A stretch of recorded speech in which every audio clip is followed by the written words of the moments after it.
इस कार्यक्रम के पुण्यार्जक हैं सेठी छाबड़ा परिवार निवासी गुवाहाटी एवं कोलकाता, स्वर्गीय श्री कवरी लाल जी सेठी एवं स्वर्गीय श्री सुमेर मल जी छाबड़ा की पुण्य स्मृति में श्रीमती रतनमणि देवी सेठी, श्रीमती इंदिरा देवी छाबड़ा।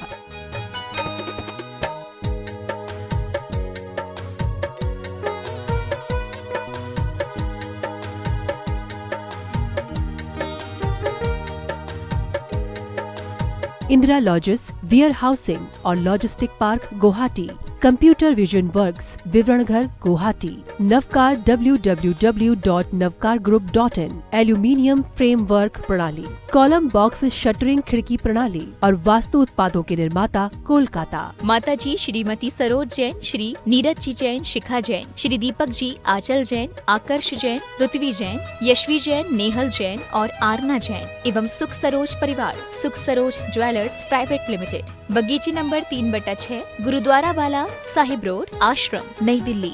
पिताजी माताजी स्वर्गीय श्री हीरालाल जी एवं स्वर्गीय श्रीमती नर्मदा देवी जी की पुण्य स्मृति में कविता जैन के जन्म दिवस के उपलक्ष्य में काका जी हंसराज जी, पूनम देवी, पुत्र श्री पवन कुमार, मीना देवी, श्री राकेश कुमार, कविता देवी, पौत्र पौत्री रवीना, यश, इच्छति, पार्श्वी, योगविद, समस्त माव ज्योत परिवार, बिरवा वाले, सलूम्बर, उदयपुर, राजस्थान।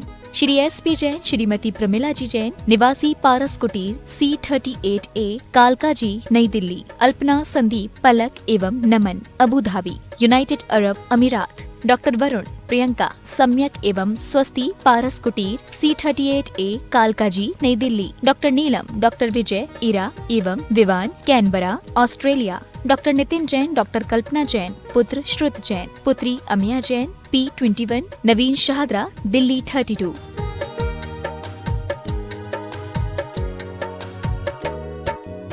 माता श्री सुशीलाबाई जैन, ललितपुर वाले, श्रीमती मीना, अनिल कुमार जैन, VSR, श्री विद्यासागर रोडवेज, नागपुर। पुत्री एवं दामाद श्रीमती सोनिया, श्री आदेश कुमार जी, पौत्र रेहान, मास्टर युवान जैन, सिंगापुर। श्रीमती स्वाति पीयूष जैन, मास्टर दर्श जैन, मास्टर गर्व जैन, BSR, श्री विद्यासागर रोडवेज परिवार, नागपुर। सौभाग्यवती किरण, कमल कुमार जैन, दिल्ली। सौभाग्यवती शिमला, राजेंद्र कुमार जी, घनसौर। सौभाग्यवती Mukta, Ajay Jain, dream soapy, BSR, Shri Vidyasagar roadways, Nagpur.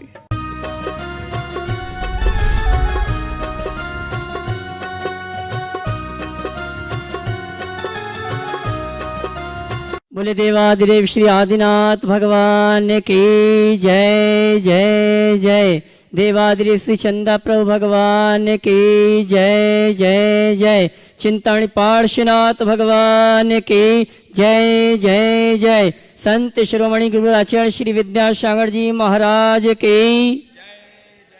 Gunayatan प्रणेता, शंका समाधान भावना, एक प्रवर्तक, प्रखर वक्ता, जन जन के संत, बोले परम पूज्य मुनि श्री 108 प्रमाण सागर जी महाराज की। बोले परम पूज्य मुनि श्री अनंत सागर जी महाराज की। क्या मेरा क्या पाना है, कैसे हो मेरा उद्धार। गुणायतन में आओ बंधु, यहाँ सत्य का हो दीदार। समाज के गुणात्मक विकास का संदेश देने वाला, आत्म विकास का दिव्य सदन, जैन सिद्धांतों की वैज्ञानिक प्रयोगशाला, जहाँ पंचायत शैली में बनने वाला जिन मंदिर, ज्ञान मंदिर अतिशयकारी, चमत्कारी, और जहाँ बोलेगा समोषण। ऐसे गुणायतन से हम और आप TV चैनल का विश्व का शंका समाधान का कार्यक्रम प्रारंभ करें। उसके पूर्व हम और आप गुणायतन परिवार और श्री सेवातल परिवार आपका हार्दिक अभिनंदन स्वागत करता है और चलते हैं प्रतिदिन की भांति सायंकालीन शंका समाधान का कार्यक्रम हम और आप प्रारंभ करें। उसके पूर्व पारस चैनल, जिनवाणी चैनल और प्रमाणिक ऐप के माध्यम से जिस कार्यक्रम को देख और सुन रहे हैं उन सभी की ओर से और पूरे भारतवर्ष के विदेश से भी जो श्रावक श्राविका यहाँ पर उपस्थित हैं उन सभी की ओर से परम पूज्य मुनिवर के श्री चरणों में नमन करते हुए आशीर्वाद प्राप्त करेंगे और निवेदन करेंगे शंका समाधान के कार्यक्रम के लिए। दोनों हाथ जोड़ लेंगे, बोलेंगे हे मुनिवर नमोस्तु, हे गुरुवर नमोस्तु, हे मुनिवर नमोस्तु। आइए चलते हैं हम और आप शंका समाधान का कार्यक्रम प्रारंभ करें। उसके पूर्व जिन्होंने गुणायतन से जुड़ने का अवसर सौभाग्य प्राप्त किया है और जिन्होंने अपने भविष्य को स्वर्णिम रूप प्रदान किया है, ऐसे शुद्धि श्रावक परिवारों के मैं नामों की घोषणा करूंगा और यहाँ पर जो उपस्थित हैं अपने स्थान में खड़े होकर गुरुवर का आशीर्वाद प्राप्त करेंगे और कैमरामैन उनको कवर करेंगे। स्वर्ण दान देने का जिन्होंने सौभाग्य प्राप्त किया श्रीमती कौशल जी जैन जयपुर, अगर उपस्थित है अपने स्थान में खड़े होकर गुरुवंदना का सौभाग्य प्राप्त करेंगे। इसी क्रम में निर्माण निधि के रूप में जुड़ने का सौभाग्य प्राप्त किया श्री राम अवतार जी, श्रीमती कौशल जैन जयपुर, श्रीमती ललिता देवी, मनीष जी, रीना जी, आदित्य काशीलवाल जयपुर, अगर उपस्थित है अपने स्थान में खड़े होकर गुरुवर का आशीर्वाद प्राप्त करेंगे, गुरुवंदना का सौभाग्य प्राप्त करेंगे। और आइए मैं उन श्रावकों को आमंत्रित करूंगा, उन परिवारों को आमंत्रित करूंगा जो यहाँ पर आके गुरुवर का आशीर्वाद प्राप्त करेंगे और गुणायतन परिवार उनका सम्मान का कार्यक्रम संपन्न करेंगे। जिन्होंने स्वर्ण दान देकर अपने जीवन को स्वर्णिम रूप देने का अवसर प्राप्त किया है श्रीमती सुनीता जी नोएडा, अगर हमारे बीच उपस्थित हैं तो वे आए मंच पे। परम पूज्य मुनिवर के श्री चरण नमन करते गुरुवंदना का सौभाग्य प्राप्त करेंगी और उनके सम्मान के लिए मैं आमंत्रित करूंगा गुणायतन ट्रस्टी श्रीमती कमलेश जी सागर, वे आए और हमारे सम्मानी श्रीमती ललिता जी का गुणायतन परिवार के सम्मान का कार्य संपन्न करें और मैं चाहूंगा आप ताली बजाकर इनका सम्मान का कार्यक्रम संपन्न करेंगे। निवेदन है सम्मान करने वाले एक तरफ रहेंगे और जिनका सम्मान हो रहा है एक तरफ रहेंगे, तो व्यवस्थित ये सम्मान का कार्यक्रम चलेगा। और अगले क्रम में सूत्रधार के रूप में जिन्होंने अवसर प्राप्त किया गुणायतन से जुड़ते हुए श्रीमान सुनील जी, रेखा जी, पारस जी, तरु जी, सुखानंद जी, श्रीमती सुलोचना जैन गाजियाबाद, वे आएंगे। परम पूज्य मुनिवर के श्री चरण नमन करते हुए पूरा परिवार आ जावे। श्रीमान सुनील जी, रेखा जी, पारस जी, तरु जी, सुखानंद जी, श्रीमती सुलोचना जी गाजियाबाद, वे आएंगे। परम पूज्य मुनिवर के श्री चरण नमन करते हुए गुरुवंदना का सौभाग्य प्राप्त करेंगे और उनके सम्मान के लिए मैं आमंत्रित करूंगा हमारे गुणायतन के सीएफओ साहब श्रीमान सुनील जी देहरादून, वे आएंगे। हमारे सम्मानी श्रीमान सुनील जी गाजियाबाद, सुनील जी का सम्मान करेंगे और आप जोरदार ताली बजाकर दोनों का सम्मान करें। और अगले क्रम में मैं आमंत्रित करूंगा सूत्रधार के रूप में जिन्होंने गुणायतन से जुड़ने का अवसर प्राप्त किया है श्रीमती उषा जी, विपिन जी, गौरव जी, फकीर चंद जी, श्रीमती कमला जी गाजियाबाद आएंगे और हमारे गुणायतन का सम्मान स्वीकार करेंगे और उनके सम्मान के लिए आमंत्रित करूंगा गुणायतन ट्रस्टी श्रीमान वीरेन जी, संगीता जी छावड़ा, कोडरमा, बेंगलोर, वे आएंगे। हमारे सम्मानी गाजियाबाद परिवार का प्रतीक चिन्ह दिन का सम्मान करेंगे और मैं चाहूंगा आप उनके सम्मान में जोरदार ताली बजाकर सम्मान करें। इसी क्रम में श्री मनोज कुमार जी, यश जी पाटनी, श्रीपाल जी जन हावड़ा हमारे बीच उपस्थित हैं। मैं चाहूंगा वे भी आए मंच पर। परम पूज्य मुनिवर के श्री चरणों में नमन करते हुए गुरुवंदना का सौभाग्य प्राप्त करें और उनके सम्मान के लिए मैं आमंत्रित करूंगा हमारे गुणायतन ट्रस्टी वास्तविक डॉक्टर प्रद्युम्न जी दिल्ली, वे आएंगे। हमारे सम्मानी श्रीमान मनोज कुमार जी, यश जी पाटनी का सम्मान का कार्यक्रम संपन्न करेंगे। और इसी क्रम में जिन्होंने गुणायतन से गुणायतन ट्रस्टी के रूप में जुड़ने का सौभाग्य प्राप्त किया है गांधीधाम कच्छ गुजरात से ट्रस्टी श्री अखिल कच्छ दिगंबर जैन समाज गांधीधाम गुजरात अध्यक्ष श्री श्रीचंद जी गंगवाल, उनकी श्रीमती जो हमारे बीच उपस्थित हैं, और राकेश जी अजमेरा, अश्विन जी जैन सचिव, राजन जी जैन सह सचिव, विजय कुमार जी कोषाध्यक्ष, संजय जी अजमेरा सीए उपस्थित हैं और अध्यक्ष श्री चंद जी गंगवाल की धर्मपत्नी श्रीमती राजकुमारी जी गंगवाल हमारे जी उपस्थित हैं। जोरदार ताली बजाकर इनका सम्मान करें जिन्होंने गुणायतन से गुणायतन ट्रस्टी के रूप में जुड़ने का अवसर सौभाग्य प्राप्त किया है। उनके सम्मान के लिए मैं आमंत्रित करूंगा डॉक्टर प्रद्युम्न जी आएंगे, दिल्ली वाले सम्मान का कार्यक्रम संपन्न करेंगे। और आइए चलते हैं हम और आप शंका समाधान का कार्यक्रम प्रारंभ करें। उसके पूर्व बंधु आप सभी से कहना चाहूंगा परम पूज्य मुनिवर के सानिध्य में 10 दिसंबर को राष्ट्रीय महाधिवेशन आयोजित किया गया, जिसमें हमारे गुणायतन के सभी ट्रस्टी, सभी पदाधिकारी और जिन्होंने गुणायतन से जुड़ने का सौभाग्य प्राप्त किया है, ये सभी आमंत्रित हैं। 11 दिसंबर रविवार को दोपहर 1 बजे गुणायतन में परम पूज्य युगल मुनिवराज का भव्य पिछिका परिवर्तन महामहोत्सव का आयोजन है, जिसका जनवाणी चैनल पर सीधा प्रसारण दोपहर में 1 बजे से 5 बजे तक दिखाया जाएगा। आदिनत और साथ ही हाँ जी, और 12 और 13 दिसंबर को परम पूज्य मुनिवर के सानिध्य में हमें आपको सौभाग्य प्राप्त होगा।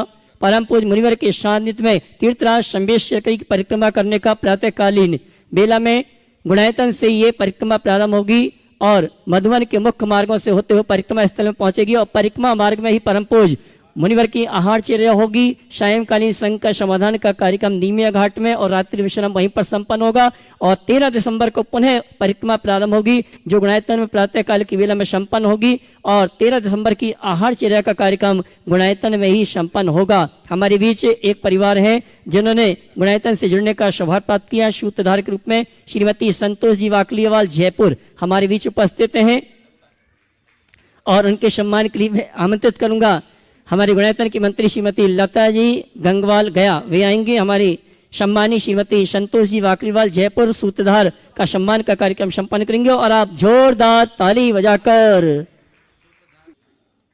और आइए चलते हैं हम और आप आइए चलते हैं टीवी चैनल का विश्वविख्यात बहुचर्चित संघ का समाधान का कार्यक्रम हम और आप प्रारंभ करेंगे और आज इस संघ का समाधान की प्रथम शंका लेकर आनी है श्रीमती संतोष जी वाकलियाल ग्रुप अपने ग्रुप के साथ जयपुर। इसके बाद तैयारेंगी श्रीमती सरिता जी काला इंदौर पुलक मंच परिवार। श्रीमती संतोष जी वाकलीवाल अपने ग्रुप के साथ जयपुर। इसके बाद तैयारेंगी श्रीमती सरिता जी काला इंदौर पुलक मंच परिवार। नमोस्तु नमोस्तु नमोस्तु गुरुदेव। हम पूरी सब बहनों की तरफ से भाभीयों की तरफ से आपको त्रिबार नमोस्तु नमोस्तु नमोस्तु पूरे गांधीधाम दिगंबर जैन समाज की तरफ से नमोस्तु नमोस्तु नमोस्तु। गुरुदेव मेरे मन में बहुत दिनों से शंका चल रही है कि मंदिर जी में यंत्र जी का क्या महत्व है, भगवान के साथ यंत्र जी क्यों रखे जाते हैं और जब भगवान को अभिषेक के लिए भी बाहर लाते हैं तभी भी यंत्र जी बाहर लाए जाते हैं, तो उनका हमारे पर भी क्या प्रभाव पड़ता है और मंदिर जी में भी क्या प्रभाव पड़ता है, शादी ब्याह में भी यंत्र जी जाते हैं, तो कृपया करके इसका समाधान करिए। मंत्र यंत्र मंत्र तंत्र ये तीन चीजें इनका अपना महत्व है। प्रायः मंत्रों की हम सब आराधना करते हैं और मंत्रों की महिमा सब जानते हैं। तंत्र को एक टोटके के रूप में देखा जाता है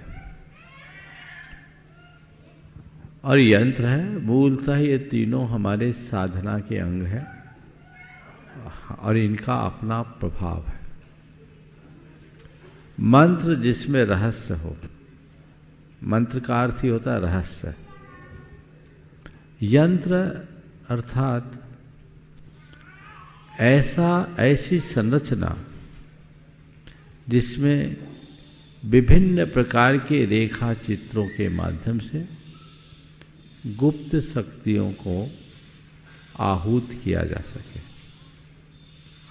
जब हम किसी एक फलक पर, चाहे वो भोजपत्र हो या ताम्रपत्र हो या अन्य, एक विशेष प्रकार का रेखा चित्र बनाकर उसमें अक्षरों या अंकों का अंकन करते हैं तो उसमें अचिंत शक्तियाँ प्रकट होती है। शास्त्रों में अनेक प्रकार के यंत्रों का उल्लेख है। यंत्रों को मंडल के रूप में भी लिया है और इनके ध्यान का भी विधान, खासकर ज्ञानार्णों में, और तत्वानुशासनम नाम का एक ग्रंथ है उसमें तो और ज़्यादा, सबसे ज़्यादा ये ध्यान में सहायक है। इनसे ऊर्जा का प्रस्फोट होता है, इसलिए यंत्र रखे जाते हैं। तंत्र का मतलब होता है युक्ति, और तंत्र की एक साधना भी होती है जिसमें व्यक्ति विशेष प्रकार के संकल्पों के साथ मांत्रिक आराधन करता है। तो ये तीनों चीज़ें हमारे कल्याण के कारण हैं और इनसे अनेक प्रकार की भौतिक और आध्यात्मिक शक्तियाँ प्रकट होती हैं। इसीलिए खासकर प्रतिष्ठा शास्त्रों में, प्रतिष्ठा विधान में अनेक यंत्रों का उल्लेख किया है और इतना स्पष्ट लिखा है कि कहीं किसी बिंब की स्थापना हो तो नीचे अचल यंत्र जरूरी है। यंत्र के ऊपर ही बिंब स्थापित करते हैं। अब रहा सवाल भगवान के अभिषेक में यंत्र का। अभिषेक में यंत्र का कहीं कोई विधान नहीं है, यंत्राभिषेक का विधान जरूर है। ये विशिष्ट धार्मिक आयोजनों में विनायक यंत्र की पूजा होती है, यंत्र की स्थापना होती है, सिद्ध विनायक यंत्र का अभिषेक होता है। तो अभिषेक सब लोग यंत्र का करते हैं पूजा विधान में। हाँ, 14 स्थान है, प्रतिष्ठाचार्य जी बता रहे हैं। 14 स्थानों में यंत्र का अभिषेक करने का विधान है। पहले लोग विधान करते थे तो अलग से जप आराधन का कक्ष होता था, वहाँ यंत्र की स्थापना होती थी और यंत्र का अभिषेक नियमित होता था। मंदिर जी में भी यंत्र रहते हैं। तो हम लोग तो बहुत होशियार हैं, सब जगह शॉर्टकट अपना लेते हैं कि अब भगवान का अभिषेक करो, उसी में यंत्र रख लो, एक टिकट में 2 फायदा। तो उसी में यंत्र रख देते हैं तो हो गया दोनों काम। यद्यपि नित्य अभिषेक में यंत्राभिषेक का कोई ऐसे विधान नहीं है क्या? पर वो यंत्र का प्रक्षाल उस बहाने हो जाता है, इसलिए यंत्र रखते हैं। पर एक गलती कर लेते हैं, यंत्र को भगवान पे टिका देते हैं। ये उचित नहीं है। भगवान यंत्र का टेका नहीं है। प्रमादवश लोग या तो भगवान के पीछे भामंडल की तरह रख देते या भगवान से टिका करके रख देते, और अभिषेक में तो प्राय टिका ही देते। अगर तुम्हारे पास वैसी व्यवस्था नहीं है तो यंत्र का अलग से अभिषेक कर सकते हो अथवा उसका प्रक्षाल करके भी रख सकते हो, है ना? तो उसको उसी तरीके से करना चाहिए। अब देखते देखते एक परंपरा सी बन गई और लोगों ने ऐसा कर दिया। बता दिया करो तो हानि नहीं है, लेकिन भगवान से टिका के मत करो। अलग से जब अनुष्ठान करो तो उसमें यंत्राभिषेक अनिवार्य है। जो 14 स्थान है ये बता देंगे कौन से 14 स्थान है, वहाँ यंत्र का अभिषेक होना चाहिए, वो उचित नहीं। महाराज बता दिया, अलग से थाल में रख दो ना, टिका के नहीं रखो। अलग से यंत्र का आजकल तो स्टैंड आता, उसमें रखो, अलग सिंहासन में रखो, अलग से रख दो। चलिए, श्रीमती सरिता जी काला, इंदौर पुलक मंच परिवार, और उसके बाद तैयार रहेंगी कुमारी। यही है इंदौर। अच्छा, ऋषि मंडल यंत्र। अपना नाम बोल दीजिए पहले। संगीता बूचरा, जयपुर से। हाँ बोलो।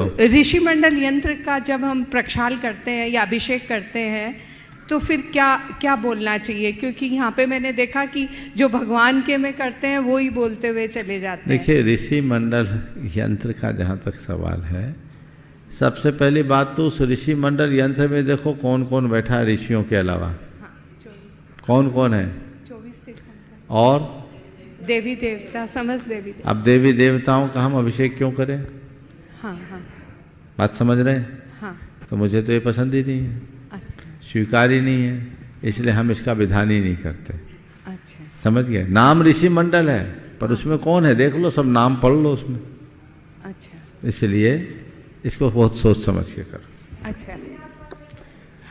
मैं तो बोल रहा हूँ जिस यंत्र की घर में उन्हीं यंत्रों को रखो जिसकी पूजा अर्चा की जरूरत ना हो, जिसकी बहुत ज़्यादा शुद्धि की जरूरत नहीं हो, नहीं तो झमेले में पड़ जाओगे। सामान्य यंत्र बहुत सारे हैं जिसमें अंक लिखे होते हैं, मंत्र विशेष रूप से नहीं लिखे होते, वो यंत्र कम ही रखो तो ज़्यादा फायदे में रहो। नमोस्तु गुरुदेव। श्रीमती सरिता जी काला, इंदौर पुलक मंच परिवार, उसके बाद तैयार रहेंगी कुमारी आकृति जैन, सागर ढाना। गुरुदेव नमोस्तु नमोस्तु नमोस्तु। गुरुदेव, कल मैं सुबह समय सीकर जी की पहाड़ पर यात्रा करने गई, सभी कूट के दर्शन किए, पर मुझे कल से एक विचार और एक प्रश्न दिमाग में घूमे जा रहा है कि वहाँ पर जितने भी यात्री गए वो स्वर्ण कूट की मिट्टी थैली में लेके जा रहे थे, तो उसको हम मंदिरों में निर्माण में लगाएं तो ठीक है, पर वो सब कह रहे थे कि हम लोग उसको घरों के निर्माण में या कहीं रख देंगे, तो क्या ये उचित है क्या? हमें नहीं मालूम, अगर रोज ऐसे ऐसे थोड़ी थोड़ी मिट्टी ले जाएंगे तो पर्वतीय मैदान बन जाएगा। अब थोड़ा सोचो, हजारों साल ऐसे ही क्रम चलता रहे, थोड़ी थोड़ी मिट्टी ले जाओ, सब भर के ले जा रहे थे, मुझे अच्छा ये नहीं लगा। अच्छी बात नहीं है। एक तो पवित्र चीज़ है, मंदिर आदि की स्थापना में लोग रखते हैं, वो अलग चीज़ है, लेकिन ऐसे रखने का औचित्य मुझे प्रतीत नहीं होता। अब कुछ लोगों ने ऐसी परंपरा सी बना ली है, तो वही देखिए उन टोकों में तो गड्ढे हो जाएंगे। सुपासनाथ भगवान के टोक के पास तो एक बड़ा सारा गड्ढा हो गया। कई गड्ढे बहुत ज्यादा भी हो रहे थे, हमने उनको बोला भी था कि ये लोगों को समझना चाहिए। बहुत सुंदर। चलिए कुमारी आकृति जैन सागरढाना, उसके बाद तैयारेंगे श्रीमान सुधांशु जी, सोनू जी, वेंकाक। नमोस्तु मुनिवर, सकल जैन समाज ढाना की तरफ से नमोस्तु नमोस्तु नमोस्तु। महाराज श्री, हम स्टूडेंट्स जब घर से बाहर पढ़ाई करने के लिए जाते हैं तो उस समय हम एक दिन का व्रत या उपवास करते, तो हमारी दिनचर्या क्या होनी चाहिए? घर से बाहर अगर कोई स्टूडेंट व्रत उपवास करे तो उनकी दिनचर्या क्या होनी चाहिए? देखिए, यदि छुट्टी का दिन है तो जिस दिन व्रत उपवास करो उस दिन पूरा दिन मंदिर में बिता, सबसे उत्तम तो रास्ता यही। और तुम स्टूडेंट्स से मैं कहूँगा कि छुट्टी के दिन व्रत करो तो सोने में सुगंध हो जाए, ठीक। लेकिन ऐसे कुछ व्रत है जो छुट्टी के दिन संभव नहीं है, करना ही है। जैसे मान लो मोक्ष सप्तमी है तो उसको तो उस दिन छुट्टी ले लो, छुट्टी लेके मंदिर में पूजा पाठ धर्म ध्यान करो।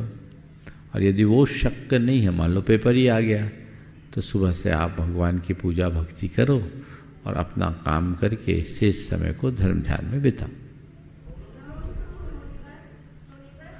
हो दो, चलो बोलो। मुनिवर, मेरा प्रश्न है कि जैसे जब भी आपसे कोई क्वेश्चन किया जाता है तो आप उसका तुरंत आंसर दे देते हैं। जैसे आपका माइंड कंप्यूटर है और उसमें फाइल तुरंत ही ओपन हो जाती है, लेकिन हम कितना भी पढ़ लें हम थोड़े दिन बाद भूल जाते हैं। तो ऐसा क्या करें कि स्मृति क्षमता विकसित हो? देखिए, मैं इतनी बात करता हूँ, फाइल ओपन हो जाती है ये बात नहीं है। जो अपने दिमाग में फाइलों को व्यवस्थित रखता है उसकी ओपन होती है। आपके कंप्यूटर में ढेर सारी सामग्री हो और फाइलें प्रॉपर ना हो तो हींडते रह जाओगे, निकलेगे नहीं। और जो व्यवस्थित फाइलें रखते उससे कोई भी बोलो एक क्लिक में निकाल के बता देता है ना। हमारा विजय फट से निकालता, उसको याद रहता है ना, तो तुरंत निकाल दिया। तो क्या हुआ, ये निकाला किसके बदौलत? फाइलिंग प्रॉपर रही। तो जो फाइल चाहिए वो खोल लो और जो फाइल पसंद नहीं है उसको बंद कर दो, काम होते ही बंद कर दो। तो मैं कुछ नहीं करता, मेरी मेंटल फाइलिंग स्ट्रांग है। जिस समय जो फाइल जितनी देर के लिए खोलनी होती है उतनी देर के लिए खोलता हूँ और जो खोलनी होती है वही खोलता हूँ और बाद में क्लोज कर देता हूँ। तो आपको लगता है बात आ रही है, तो आप लोगों को लगता है महाराज जी फटाफट पर, दिमाग में तो तुम लोगों के पास भी है पर सब उलझी भी है, मिक्सअप है। योजनाबद्ध तरीके से पढ़ो, चीजों को निकटता से समझो तो स्मरण में अपने आप बात बैठती है। रटने से स्मृति नहीं आती, चीजों को ऑब्जर्व करने से आती है। कई तरह के लोग होते हैं, जैसे मैं आप लोगों से जो बात करता हूं ना, पढ़ी हुई बातें तो करता ही हूं, अनुभव की बातें ज़्यादा बताता हूँ, आप लोग महसूस भी करते होंगे। अनुभव आपका भी है, हमारा भी है, सबका भी है। लेकिन आप लोग क्या करते हैं, घटनाएं घटती है और भूल जाते हैं, और मैं घटनाओं को घोट कर उसका रस निकाल लेता हूँ। जैसे 3 तरह के लोग हैं। एक फूल हाथ में आया, एक ने सूंघा फेंक दिया, दूसरे ने फूलों से माला गूंथी थोड़ी देर पहना उतार दिया, और तीसरा व्यक्ति वो है जो उस फूल का एसेंस निकाल कर शीशी में भर कर रख दिया और जब चाहे उसकी खुशबू से आनंद भर लिया, है ना। तो आप लोग तो फूल सूंघ के फेंक देते हो, कुछ लोग हैं जो उसकी माला गूंथ के स्मृति की माला बना के रख लेते हो और फिर बाद में उतार देते हो तो भूल जाते हो। बहुत कम लोग होते हैं जो अनुभव का रस निचोड़ कर उसकी सुगंध अपने पास रखते हैं। मैं वो रखता हूँ। इसलिए चीजें मेरे मानस में उपस्थित रहती है। और तीसरी बात, मैं किसी बात को रटता नहीं हूं। जो मैं पढ़ता हूं ना उसको स्कैन करता हूं, स्कैन करके माइंड में सेव कर लेता हूं। आप लोगों से भी ये सलाह दूंगा, पढ़िए मतलब केवल उसे पढ़िए मत, उसका चित्र अपने मानस में खींच लीजिए। आज वैज्ञानिक भी ये बात कहते हैं कि श्रव्य से ज्यादा असर दृश्य का पड़ता है। जब चीजें हमारे सामने होती है ना तो वो चीजें बहुत ज्यादा इफेक्टिव होती है। तो हम जब पढ़ते हैं तो पढ़ें, पढ़ने के साथ साथ उसका चित्र खींच ले, उसका जूस निचोड़ लें और अपने माइंड में व्यवस्थित कर दें, तो जो भी आप चाहेंगे वह सब विषय आपके मनोमस्तिष्क में उपस्थित रहेगा, फिर कठिनाई नहीं होगी। और आप लोगों के साथ एक दुविधा और होती है, अनेक प्रकार के डिस्ट्रैक्शन होते हैं, चित्त बट जाता है, पढ़ते ही पढ़ते इधर उधर, कुछ नहीं है तो तुम्हारा मोबाइल ही तुमको इधर से उधर ले जाता है।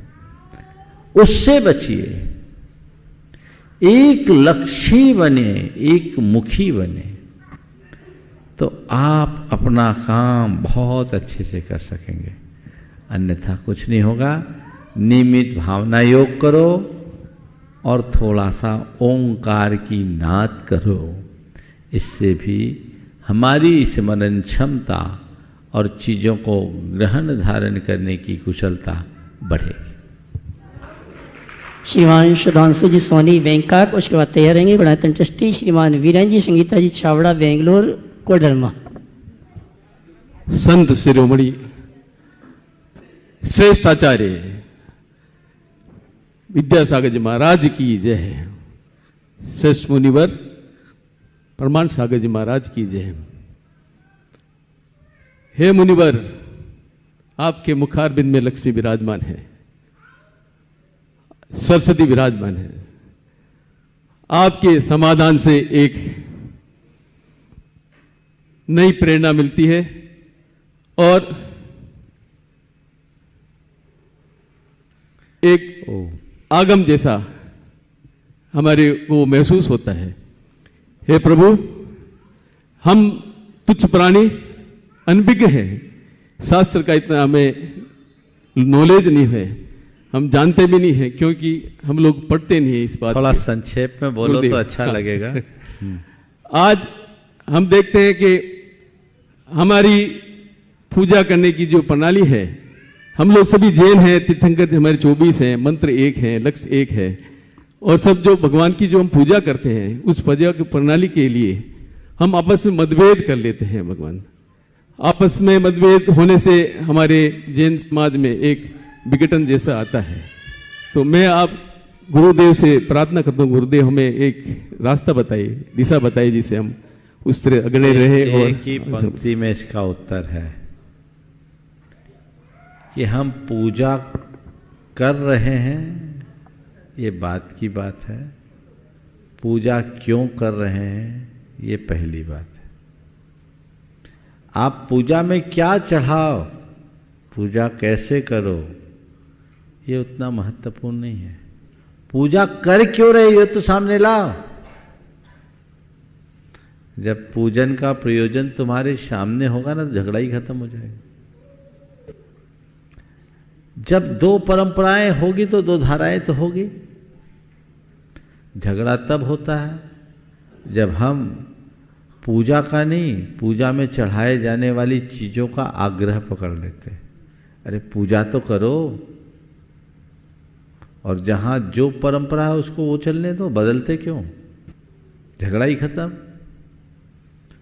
अगर तुम्हारी अभिरुचि अलग रीति से पूजा करने की है तो जहां उस रीति से होती वहां चले जाओ, लेकिन जहां नहीं हो रही वहां जाकर के अपनी भी पूजा बिगाड़ो और लोगों की भी पूजा बिगाड़ो और समाज की सेहत बिगाड़ो, ये कौन सा धर्म है? ऐसी पूजा करके भी क्या पाओगे? तो क्रियाओं को जब लोग थोपने लगते हैं या परंपराओं और पंथों का आग्रह करने लगते हैं तो इस तरह के दुष्परिणाम सामने आते हैं। इसलिए व्यक्ति को पंथ सहिष्णु बनना चाहिए। आपकी जो मान्यता है, अवधारणाएं हैं, आप स्वतंत्र हो, पर किसी दूसरे के ऊपर थोपने के अधिकारी नहीं हो। आज उल्टा हो रहा है, लोग थोपने की कोशिश में लगे। क्यों थोपना भाई? कम से कम पूजा ही तो कर रहा है, करने दो। नहीं, जैसा मैं करता हूं वैसा तुम करो, झगड़ो। तो ये बातें बिल्कुल ध्यान में रखकर चलना चाहिए, तभी हम सही लाभ ले सकेंगे, समाज में आगे बढ़ सकेंगे। हाँ, सुधांशु। बैंकॉक में एक छोटा सा जिनालय है जिसका विस्तार करने के लिए हम लोगों ने एक मन बनाया है, और उसके लिए आपके आशीर्वाद से बड़ा स्थान भी मिल गया है। पिछले दिनों आपके ही आशीर्वाद से ब्रह्मचारी जी बड़े विजय भैया जी आए थे। उन्होंने स्थान अवलोकन किया और हम लोगों ने जिनालय को बनाने का क्या सावधानियां रखनी चाहिए उस पर हमें मार्गदर्शन दें। देखिए, पहले तो मैं चाहूंगा एक बार जोरदार करतल ध्वनि से सुधांशु भाई एक बड़ा उत्साही ऊर्जावान युवा है, मूल जयपुर का निवासी है, लेकिन बैंकॉक में जाकर के भी इन्होंने अपनी एक अलग पहचान बनाई। और सबसे बड़ी बात ये कि इन लोगों ने वहाँ भव्य मंदिर बना लिया और आज भी दर्शन पूजन सेवा की व्यवस्था वहाँ पर बरकरार है। बड़ी प्रसन्नता का विषय है। इनके मंदिर में कुछ कमियां थी, इनने मुझसे संपर्क किया, ब्रह्मचारी विजय को मैंने भेजा। वहाँ निकुंज हमेशा आते रहते हैं। उन्होंने देखा, जब बताया तो मेरे मुख से ऐसे ही निकला कि थोड़ा आजू बाजू में कुछ हो जाए तो और अच्छा है। भाग्य से इनको बाजू की जगह भी उपलब्ध हो गई है और ये बहुत अच्छा लक्षण। मैं सभी बैंकॉक वासियों को आशीर्वाद देता हूँ कि जल्दी तुम लोगों का सपना साकार हो। अब रहा सवाल मंदिर के निर्माण में क्या अपेक्षित सावधानियां हैं, तो ये मंच पे बोलने का विषय नहीं है। इस संदर्भ में तो यही कहूँगा, बस एक सूत्री कार्यक्रम कर लो, मंदिर बन जाएगा। जो महाराज कहेंगे सो करेंगे, ये वो करेंगे। प्रस्ताव पारित कर लो, दिमाग अपना एक तरफ रख दो। तुम लोग अपना दिमाग व्यापार में चलाओ, मंदिर बनाने का काम तो इधर ही रहने दो, अपने आप मंदिर बन जाएगा। लेकिन तुम लोग अपना दिमाग लगा दोगे ना तो कभी एक नहीं हो पाओगे, क्योंकि सब बुद्धिजीवी हो। इसलिए पूरे समाज को ये संदेश दो, अच्छे से अच्छा बनेगा, और जो थोड़े भी और आगे पीछे की गुंजाइश उसकी पूर्ति कर लो। और बैंकॉक शहर में ऐसा मंदिर बनाओ जिसे देखकर हर व्यक्ति का हृदय श्रद्धा और गर्व से भर उठे। ये प्रयास करो, सभी को आशीर्वाद। क्या आशीर्वाद से जरूर बनेगा महाराज। बिल्कुल, बहुत बढ़िया। हाँ, आइए बीरेन जी अपनी शंका का समाधान प्राप्त करें। उसके पूर्व मैं आमंत्रित करूंगा श्रीमान मनोज कुमार जी एसजी पाटनी, शिवपाल जी जैन हावड़ा, जिन्होंने सूत्रधार के रूप में गुणायतन से जुड़ने का सौभाग्य प्राप्त किया है। वे आएंगे मंच पे, परम पूज्य मुनिवर के श्री चरणों में नमन करते हुए गुरुवंदना का सौभाग्य प्राप्त करेंगे। और उनके सम्मान के लिए मैं बुला रहा हूँ सीएफओ साहब श्रीमान सुनील जी देहरादून, अगर उपस्थित हैं तो आ जाएं। मनोज कुमार जी एसजी पाटनी। हाँ, जब तक सवाल करो। दोनों महाराज जी के चरणों में नमोस्तु हमारे और हमारे पूरे परिवार की ओर से। महाराज जी, मेरा प्रश्न नहीं है, मन की बात है हमारी। एक प्रसंग के द्वारा एक नट जो रस्सी पे चला करता है, काफ़ी लोग दर्शक लोग उसको देखा करते हैं।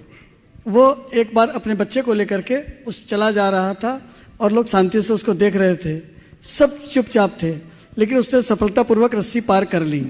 सफलतापूर्वक अपने बच्चे के साथ रस्सी पार कर ली। लोगों में बहुत हर्ष हुआ, बहुत तालियां बजाई। तब उसने कहा भीड़ में कि मैं दोबारा भी कर सकता हूँ। हाँ, कर सकते हो। ठीक है, अपना बच्चा दो। और किसी ने भी नहीं दिया, सब घसक लिए। तो ये क्या हमारी दुर्बलता है, मानसिकता है, या सिर्फ हम दर्शक ही बन के रह जाते हैं? देखिए, आपने बिल्कुल सही बात की।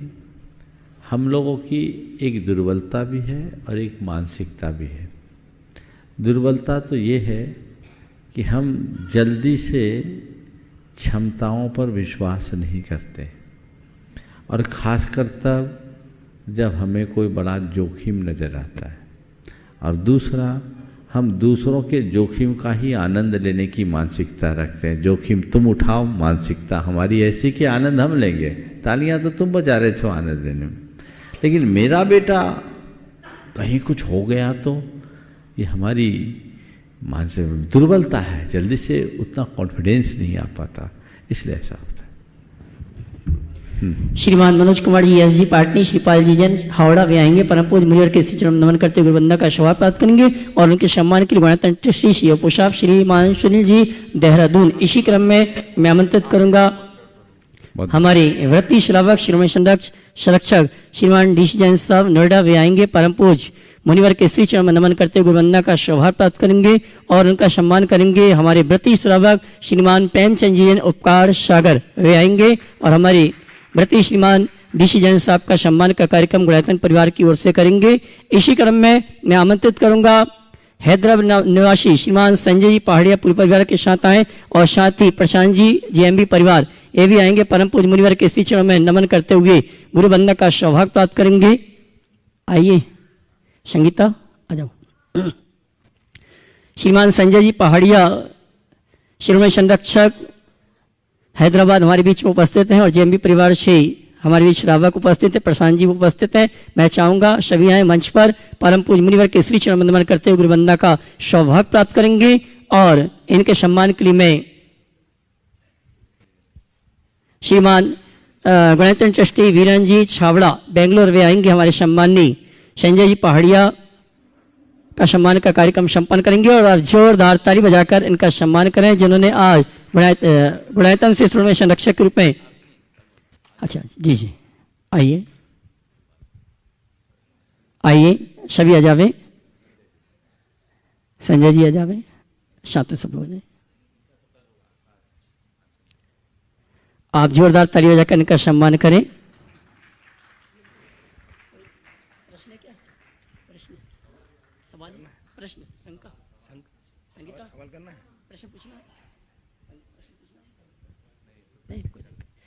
चलिए अगली शंका लेके आएंगी और शंका समाधान में शंकाएं का समाधान प्राप्त करेंगी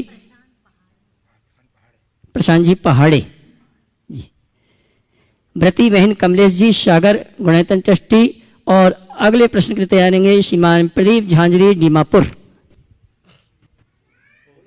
माइक पहुंचाएं। ओ प्रदीप चलो। हाँ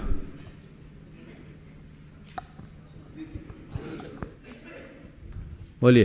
दोनों मुनिवर के चरणों में मेरा और मेरा परिवार का और दीमापुर वासियों का जय बार नमोस्तु नमोस्तु नमोस्तु।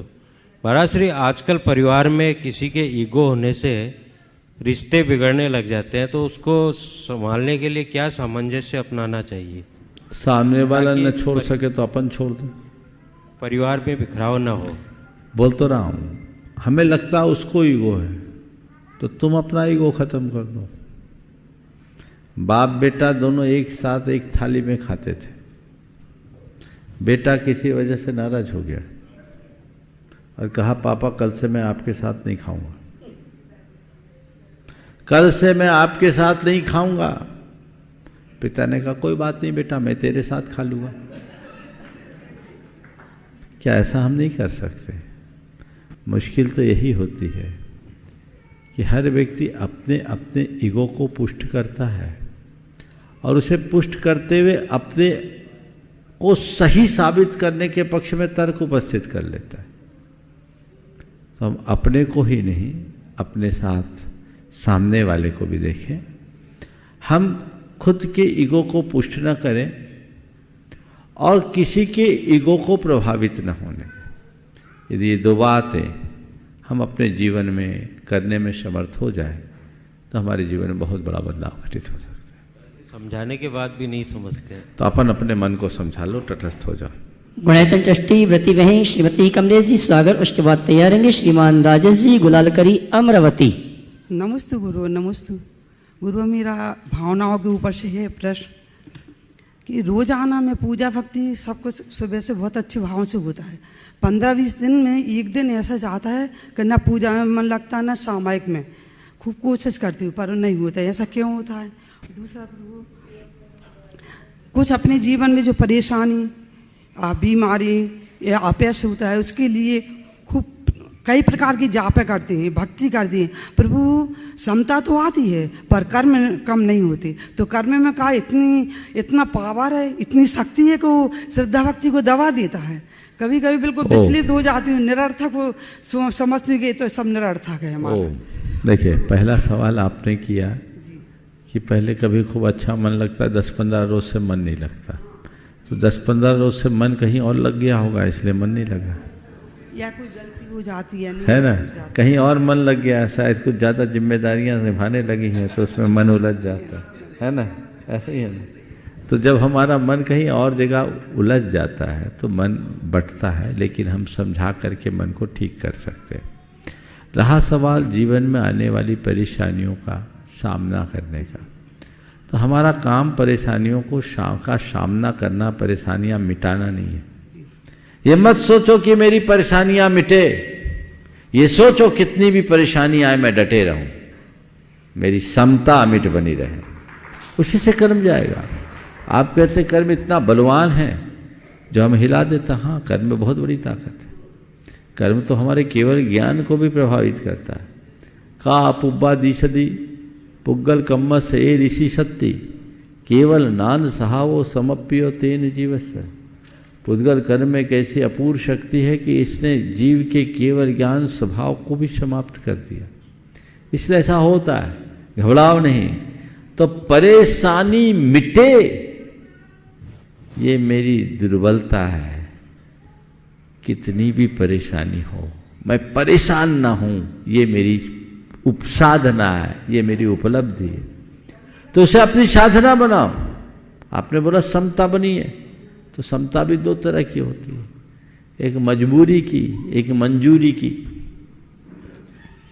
मजबूरी की और मंजूरी की। मजबूरी की समता क्या, आप क्या करें, कोई उपाय नहीं है, ये मजबूरी की समता है। रो धो के हार मान के हाथ पे हाथ धरते हैं, जो ज्यादातर लोगों के साथ होता है। और एक मंजूरी की, ठीक है कर्म का उदय है, बीमारी है, परेशानी है, ठीक है सब ठीक होगा, ये परेशानी बाहर है, मुझ में तो है ही नहीं, मैं कहां परेशान, परेशानी मुझ में नहीं बाहर है। क्योंकि जिसे परेशानी के रूप में देखा जा रहा है उससे तो मेरा कोई संबंध ही नहीं है। इस वस्तु स्वरूप को सामने रखो, 100 गज दूर भाग जाएगी परेशानी। पर हम क्या करते हैं, परेशानियां जितनी होती नहीं उससे ज्यादा मान लेते हैं, ये परेशानी मेरी है। सबसे बड़ी परेशानी तो यही है। तो कितनी भी परेशानी हो परेशान मत हो, वस्तु स्वरूप का स्मरण करो, मैं कौन हूं और मेरा क्या, इसे जानो। जब तुम्हारे हृदय में ये अकाट श्रद्धान बन जाएगा कि मैं शुद्ध आत्म तत्व हूं, एगो हम शाश्वतो आदा, मैं एक शाश्वत आत्मा हूं। शाश्वत किसको बोलते हैं, जिसमें कोई हेर फेर ना हो। तो परेशानी किसको, जब तक ऐसी आध्यात्मिक दृष्टि उद्घाटित नहीं होती तब तक असली क्षमता प्रकट भी नहीं होती। इसलिए मजबूरी की समता में मजा नहीं है और मंजूरी की समता से बड़ा कोई मजा नहीं है। असल मजा लो, आनंद लो, हर बात को इस दृष्टि से देखो और उसका रस लो। आप लोगों के शब्दों में एंजॉय करो, है ना। असल यही तो एंजॉयमेंट है। जहां भीतर जॉय है ना, वहीं एंजॉय है। जॉय बाहर नहीं, इनजॉय, है ना। तो वैसे ही देखिए, बहुत बहुत आशीर्वाद। चलिए। 25 साल से मैं हो गया आशीर्वाद। श्रीमान राजेश जी गुलालकरी अमरावती महाराष्ट्र, उसके बाद तैयार रहेंगे अशोक चंद जी नरवर जिला शिवपुरी। दोनों महाराज जी के चरणों में बारंबार नमोस्तु नमोस्तु नमोस्तु। अमरावती नगरी से तथा हमारे परिवार के और 3 लोक के समस्त जीवों की तरफ से आपके दोनों महाराज जी के चरणों में त्रिवार नमोस्तु नमोस्तु नमोस्तु। महाराज जी, संत शिरोमणि आचार्य भगवान गुरुवर विद्यासागर जी महाराज जी का प्रवास महाराष्ट्र में चल रहा है और उस दरमियान शुरू से ही महाराज जी के मुखार बिंदु से सक्रिय सम्यक दर्शन का प्रवचन में बार बार उल्लेख हो रहा है। तो हम यह जानना चाहते हैं कि सक्रिय सम्यक दर्शन क्या होता है, थोड़ा विस्तार से। जब आपके निकट थे तो उन्हीं से पूछ लेते। देखिए, सम्यक दर्शन का मतलब क्या है? वस्तु से के स्वरूप को जानकर उसका श्रद्धान करना, ये तो सम्यक दर्शन का आध्यात्मिक रूप है। पर जब हम व्यवहारिक जीवन में सम्यक दर्शन को देखते हैं और उसके अंगों को देखते हैं, उसमें वात्सल्य, स्थितिकरण, वात्सल्य, प्रभावना जैसे अंग भी होते हैं। अगर हम अहिंसा के तत्व को जन जन तक फैलाने के लिए कोई प्रयत्न करते हैं, तो वह हमारे सम्यक दर्शन को ही तो पुष्ट करता है कि नहीं? तो एक सम्यक दर्शन की बात है जो हम अपने पूजा अर्चा, धार्मिक कर्तव्यों या पूजा उपासना स्थल में पुष्ट करते हैं, और एक वो है जो हम अपने व्यवहारिक जीवन में उतार कर औरों तक फैलाते हैं। तो गुरुदेव ने जो उपक्रम प्रारंभ किया है वो आम जनों के जीवनोद्धार के लिए किया है, जिनके माध्यम से अहिंसा के तत्व का दिगंत तक प्रवर्तन हो। तो इसे अगर सक्रिय सम्यक दर्शन कहा गया तो क्या बुरा है? बल्कि यही असली सम्यक दर्शन का रूप है, जिन शासन महात्म्य प्रकाश स्यात् प्रभावना की उक्ति को चरितार्थ करना। श्रीमान अशोक जी नरवर जिला शिवपुरी, उसके बाद तैयार रहेंगे डॉक्टर राजकुमार जी वाकलीवाल मंदसौर। हे स्वामी नमोस्तु नमोस्तु नमोस्तु। मेरा प्रश्न है कि एक बालक वर्षों से पूजन कर रहा था और कुछ 1-1.5 साल पहले उसको कुछ सफ़ेद से स्किन पर चिट्टा आ गए हैं और अब उसको 1 साल से मना कर दिया है पूजन के लिए, उसके अभिषेक के लिए। अब वो अभिषेक करे या नहीं करे, उसको 1 साल से अभिषेक उसने किया नहीं। पूजन तो करता है लेकिन अभिषेक नहीं करता। तो उसने देखिए, गुरुदेव का इस विषय में स्पष्ट कहना है कि अगर ऐसी स्थिति आ जाए तो अनुमोदन ना करे, चूँकि वो लोग जुगसा का कारण है। यद्यपि कोई बीमारी नहीं है, केवल मेरेलिन की कमी से ऐसा होता है, पर वो लोक निंद दिखता है, दूसरों के मन में विकल्प और ग्लानि के भावना है, इसलिए उन्हें अनुमोदन करना चाहिए। खुद न करे और उसे करा ले, अनुमोदन ना करे, पूजन तो कर सकते हैं ना, और मन में हीन भाव ना आने दें। डॉक्टर राजकुमार जी वाकलीवाल मंदसौर, इसके बाद तैयार रहेंगे श्रीमान संजय जी सीमा जी काशीलीवाल डीमापुर। नमस्ते महाराज जी। हिंसा, झूठ, चोरी और कुशिल को तो पाप सभी समझते हैं, जैन अजैन सभी धर्म में समझते हैं, लेकिन परिग्रह को कुछ लोग ही पाप समझते हैं। मेरा प्रश्न यह है कि जो शंका समाधान का कार्यक्रम है उसको पूरे देश में जैन अजैन सभी अपने बहुत उत्सुकता से देखते हैं।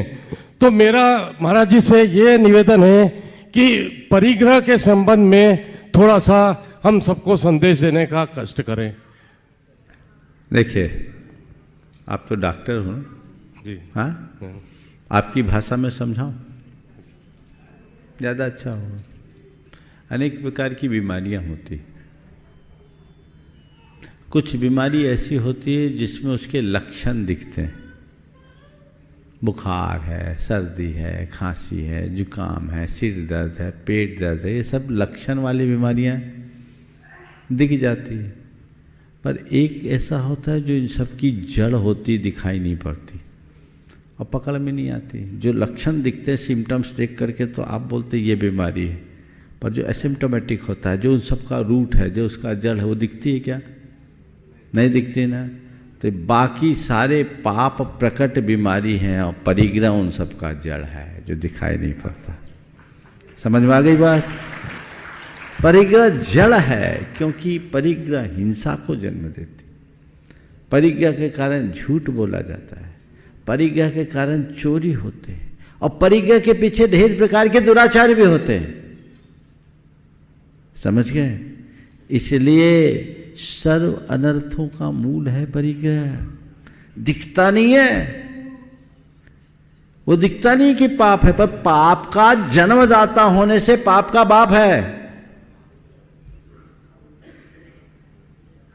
संग निमित्तम मारे भनी अलियम कुनई चौरिकम सेवई मेहन भावो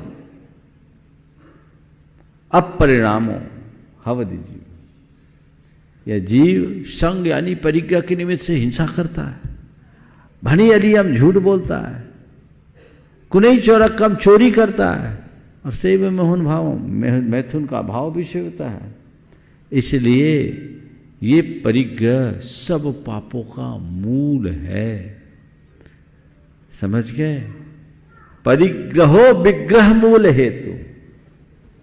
परिग्रह विग्रह यानी सब झगड़े फसाद की जड़ है। इसलिए परिग्रह के प्रति ज्यादा आसक्ति मत रखो। जब तक तुम्हारे पास परिग्रह होगा पाप से नहीं बचोगे, तो पाप की परंपरा चलती रहेगी। इसीलिए तो हमारे तीर्थंकर भगवंतों ने सर्व परिग्रह को छोड़ने का उपदेश दिया। परिग्रह पोट उतार के लीनो चारित पंथ, निज स्वभाव में थिर भये वज्रनाभ निर्गन। चक्रवर्तियों ने भी सब परिग्रह का त्याग किया। अगर ये पाप नहीं होता तो क्यों छोड़ते? सारे ठट कर्म तो इसी के पीछे होते। बोलो, जितने भी कर्म करते हो आप लोग पैसों के पीछे करते हो कि नहीं करते? बोलो, हाँ करते हो ना। तो ये जो है, इसलिए इसको मूल कहा गया है परिग्रह का। और कितने नाम है? हो गए? चलो एक उदाहरण सुनाता हूं। परिग्रह से सारे पाप कैसे हो जाते हैं, 1 मिनट में हो जाएगा। मान लीजिए आप चले जा रहे हैं, आपको एक 2000 का नोट मिला। देखें, आपके मन में लालच आया, आपने उसे उठा के अपने जेब में रख लिया। तभी सामने से एक व्यक्ति आया, बहुत घबराया हुआ है, कुछ खोजता हुआ आ रहा है। वो मजदूर है और दिन भर की, हफ्ते भर की कमाई थी उसकी, और घर में उसकी पत्नी बीमार है, उसकी दवाई के लिए जाना था। वो 2000 रुपया उसका संभाल के आया था, गिर गया। उसने आपसे पूछा, भाई साहब आपको कुछ रुपए तो नहीं मिले? है। चोर समझ रखा क्या? मेरा यही काम है कि तुम लोग रुपये देखता फिरो। मुझे कोई रुपया नहीं मिला। नहीं बाबूजी, मैं बहुत देख लिया, इससे पहले तक वो रुपया मेरे जेब में था, इस रास्ते में आपके अलावा कोई आया नहीं, मेरी आत्मा बोल रही रुपया तो आपने लिया। क्या समझ रखा तुमने हमको? बाबूजी माफ करो, मेरी पत्नी बीमार है, उसके इलाज का सवाल, अगर आपको रुपया मिला है तो दे दो, मेहनत की कमाई। क्या समझ रखा तुमने? चलो बैठे। बोला देखिए, मेरे पास उस रुपये का नंबर भी पता है, आप अपना रुपया दिखा दो, मैं नंबर बता देता हूँ, मेरा नंबर का नोट आपके जेब में हो तो आप मुझे दे देना, नहीं तो नहीं हो सकता। अब बातें शुरू हुई, गाली गलौज पे आई, गाली गलौज से हाथापाई आ गए, और हाथापाई आने के बाद वो था मजदूर लठैत, आपकी छाती पे चढ़ा, अपनी जेब से, आपके जेब से अपना रुपया निकाला और चलता बना। क्या हुआ? संग निमित्तम मारे।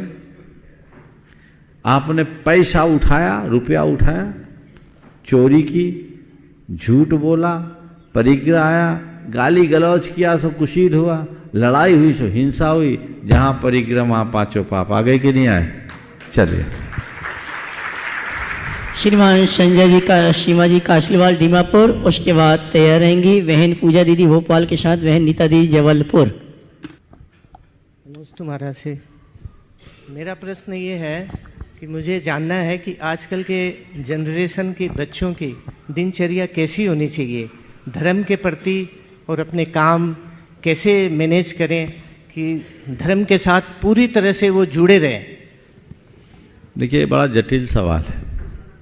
अब आज की जनरेशन अब भारतीय रही नहीं, वो वेस्टर्न होते जा रही। उनकी दिनचर्या बदल के रात्रिचर्या हो गई।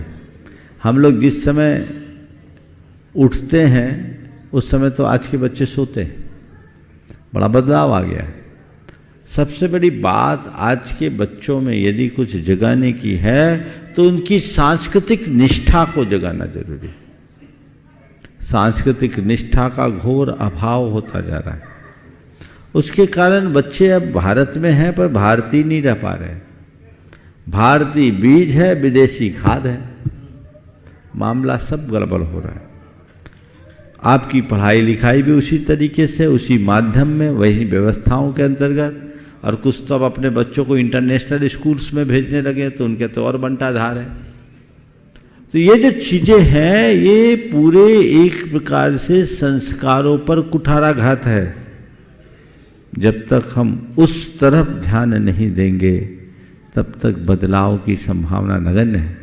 मैं कहूँ बच्चों से कि तुम लोग सुबह जल्दी उठो, मंदिर जाओ, अभिषेक पूजन आदि करो, धार्मिक क्रियाएं करो, गुरुओं से जुड़ो, तो कहेंगे हमारा तो सारा काम लेट आवर्स में होता है। ये जो सोच है उस सोच को बदलनी होगी। सांस्कृतिक निष्ठा जगाने के बाद हम सब बातें बहुत आसानी से घटित कर सकते हैं और उसके अभाव में हम कुछ भी हासिल नहीं कर सकते। तो बच्चों को ये बात समझाना चाहिए कि हमारे जीवन में क्या कितना आवश्यक है, कितना उपयोगी है, हमें किन बातों को कितना स्थान देना है, कितना महत्व देना है और किसका कितना औचित्य है। यदि ये सब बातें हम बच्चों को अच्छे से समझाने में सफल हो गए तो मान करके चलिएगा फिर उनमें भटकाव नहीं आएगा। उन्हें उनके जीवन की मर्यादा का बोध भी हमें कराना है। ये बताना है कि हमारे जीवन की सीमा रेखा ये है, उसके अनुरूप चले जिससे हमारे जीवन का पथ प्रशस्त हो। समय आप सबका हो गया, यहीं पर विराम। बोलिए परम पूज्य आचार्य गुरुवर श्री विद्यासागर जी महाराज। बोले परम पूज्य श्री प्रमाण सागर जी महाराज के।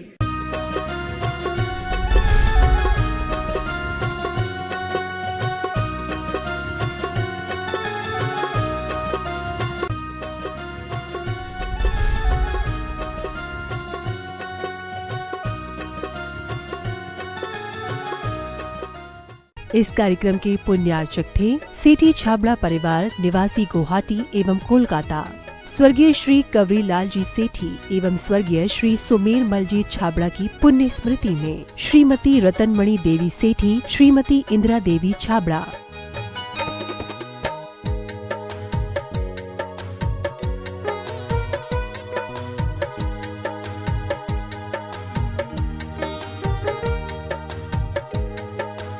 इंदिरा लॉजेस, वियर हाउसिंग और logistic park Guwahati, computer vision works, Vivaran Ghar Guwahati, Navkar www.navkargroup.in, aluminium framework प्रणाली, कॉलम बॉक्स शटरिंग खिड़की प्रणाली और वास्तु उत्पादों के निर्माता कोलकाता। माताजी श्रीमती सरोज जैन, श्री नीरज जी जैन, शिखा जैन, श्री दीपक जी आचल जैन, आकर्ष जैन, पृथ्वी जैन, यशवी जैन, नेहल जैन और आरना जैन एवं सुख सरोज परिवार, सुख सरोज ज्वेलर्स प्राइवेट लिमिटेड, बगीची नंबर 3/6, गुरुद्वारा वाला साहिब रोड, आश्रम, नई दिल्ली।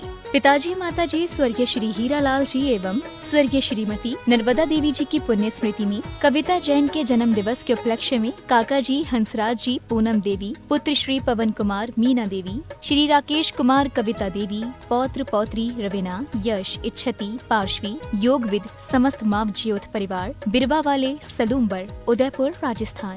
श्री SP जैन, श्रीमती प्रमिला जी जैन, निवासी पारस कुटीर, C38A, कालका जी, नई दिल्ली। अल्पना, संदीप, पलक एवं नमन, अबू धाबी, यूनाइटेड अरब अमीरात। डॉक्टर वरुण, प्रियंका, सम्यक एवं स्वस्ति, पारस कुटीर, C38A, कालका जी, नई दिल्ली। डॉक्टर नीलम, डॉक्टर विजय, इरा एवं Vivaan, Canberra, Australia. Doctor Nitin Jain, doctor Kalpana Jain, पुत्र श्रुत जैन, पुत्री अमिया जैन, P21, नवीन शाहदरा, दिल्ली 32।